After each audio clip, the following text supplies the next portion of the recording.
Serial Anupama में दिखाया जाता है कि राघव की मां अनुपमा को बता रही होगी कि राघव बहुत ही अच्छा आदमी था, लेकिन जिसके साथ उसकी शादी हुई थी वह बड़े घर की बेटी थी और शादी से पहले तो वह दोनों के बीच में बहुत ही प्यार था, लेकिन उसके घर वाले नहीं मान रहे थे, इसलिए इन दोनों ने कोर्ट में शादी कर ली। लेकिन शादी के कुछ दिनों बीतने के बाद उसको अपनी ऐशो आराम की जिंदगी याद आने लगी और बार बार राघव के साथ झगड़ा करने लगी और आए दिन तो उनके भाई भी यहाँ आकर राघव को धमकाने लगे थे। लेकिन एक दिन अचानक इन दोनों के बीच में झगड़ा इतना ज्यादा बढ़ गया कि उनकी वाइफ घर छोड़कर चली गई। फिर कई दिनों बाद उसका पता भी नहीं चला। लेकिन एक दिन अचानक घर पर पुलिस आई और राघव को उसकी पत्नी का खून का इल्जाम लगा दिया और उसे 14 साल की जेल हो गई।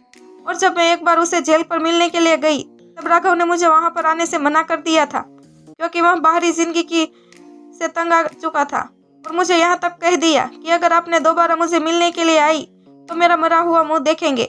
तो यह सब कुछ बातों को सुनने के बाद अनुपमा तो पूरी तरह से हिल जाएगी और अनुपमा उस औरत को वादा कर देती है कि मैं आपके बेटे से मिलवाऊंगी। वहीं दूसरी तरफ जेलर राघव को कह रहा होगा कि तुम्हें यहाँ से बाहर जाने के बाद मैं कभी ये नहीं चाहूंगा कि मैं तुम्हें यहाँ पर मिलूं।